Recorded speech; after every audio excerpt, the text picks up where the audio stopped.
questions from you guys. This is your forum. We may be writing a story about it, but I don't have to identify anybody in the audience if you don't want me to.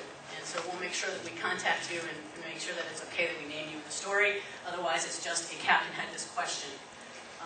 Please take advantage of the fact that we got these guys here. We can ask them questions. Like I said, this is your forum. This is a place for you to get some answers. All right, so we're going to start today with Triton, who is the Commercial Business Development Manager at ShipEquip.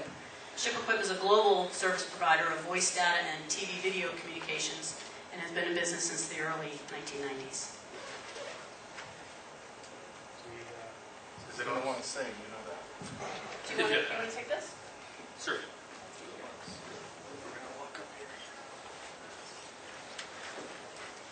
Good morning. I might be a little frazzled. I was literally on a plane about 15 minutes ago. Just made it here. I can start by just introducing myself. I have about 10 years now experience with different SATCOM companies. Most of it has been in the oil and gas side, oil supply vessels, and that sort of thing. I do have some backup with some expert yachtsmen from ShipEquip here and Mr. Parkinson over here, so I'm sure he's going to scream out, "You lie," if I get off track. ShipEquip provides worldwide broadband, internet, telephone, and television solutions for ships. I'm going to try to fly through this, so I'm sure my clock has started. We were established in 1992 doing video-on-demand solutions for mainly fisheries and OSVs. We developed into a TVRO company. We were one of the first companies that actually delivered a VSAT antenna that would actually work in the North Sea. That kind of gave us some leeway. We started going into the oil and gas market from there. And then we've just grown and grown and grown. We are now, and have been for a while, the largest CTEL reseller in the world. We do about 18 to 20 installations a month worldwide. And if you believe what ComSys says, we are the fastest growing communications company, maritime-wise, in the world today. Our global infrastructure is kind of small. I'm standing in the way. The global infrastructure consists of 8 offices worldwide, with a 24/7 NOC, Network Operating Center, that basically takes care of some of our installations as well as all our customers. We have 10 international earth stations strategically placed around the world. They are all connected through a redundant fiber infrastructure. We offer global support for all our customers. Sorry, can you hear me okay? And we also offer global bandwidth availability. We have all the global bandwidth we need right now, that's for sure. We're about 100 to 110 people within the company, which doesn't sound like a lot, but we are only focused on doing this. This is all we do. We don't do any land stuff. We don't do any rigs. We only do boats. Chiefly within oil and gas, yacht, fishing, and shipping. We have a pretty developed project management team. I'm not going to go into too much of that right now. I want to cut this short, but all of our hardware is pre-configured, it's tested, it's basically designed in-house to go on your particular vessel for your particular solution before it's even shipped out to the vessel. The typical installation is 1 working day. Our project management also handles some of the monitoring, active monitoring of the system while it's up and running. Some of our services, outside of what you'd normally expect a service provider like us to give up, but maybe for you guys, I think maybe the most important one would be the flexible bandwidth options. We can touch on that a little bit later. We offer crew call, internet cafe solutions, third-party hookups, maybe updating hardware on board, that kind of thing, anything that can be done IP-wise. Additional to that, data, internet, telephones, everything else.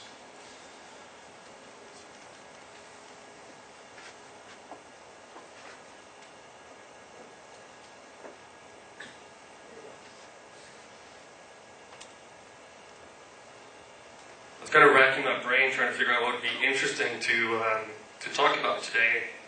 for you guys, and I figured maybe some things that we could touch on that you might want to ask us about later would be kind of talking about the general specifics about the physics around what we do and how we do it and what the differences are and how it impacts the service. In our industry, size really does matter. Anybody that tells you different is lying.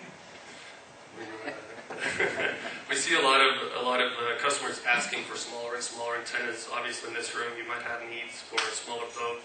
You can't fit the larger size antennas, and you can do that. However, it does impact certain areas of what you're doing. For instance, your coverage area is going to be smaller. Your bandwidth is going to be more expensive in order to push enough power to work on a smaller antenna. It's not like a cell phone in the 80s was the size of a suitcase, and now it's how small you want it. The kind of the physical restrictions we have to work with are not such that at this point we can offer a small antenna at the same level of service. There are ways around that, and there are intelligent ways of providing services over smaller antennas, but I'm hoping you guys will ask me about that later. Try not to burn up too much time. Budget is a big key to this. There are many ways for us to cut the costs of the bandwidth, but it will always be a handoff between service and cost. I can tell you right now we're not the cheapest provider out there, but we prefer to think of ourselves as a higher service level provider. Some of the things that you need to discuss with yourselves and kind of try to establish is what is the speed of the internet you need. Some of the biggest costs that we have as a provider is the bandwidth. For instance, I'll give you an example. If there was a satellite that was launched up a few years ago, but it was out of place, it was misaligned, it was cheaper for the bandwidth provider or satellite owner to hire on NASA, take off, reposition the antenna for the longest spacewalk ever performed, and come back down again, than it is to actually shoot up a different antenna or another one.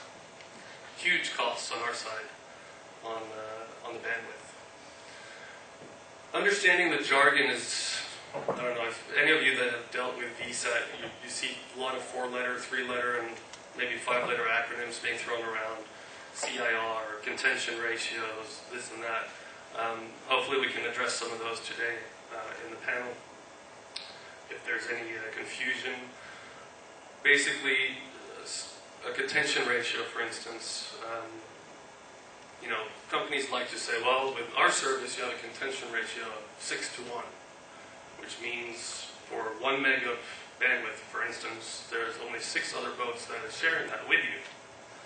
The problem is nobody tells you how much those other boats are actually using. So it's not really telling you anything. It's just telling you, well, yeah, there's 6 other boats, but it could be a yacht, it could be a cruise ship, you never know.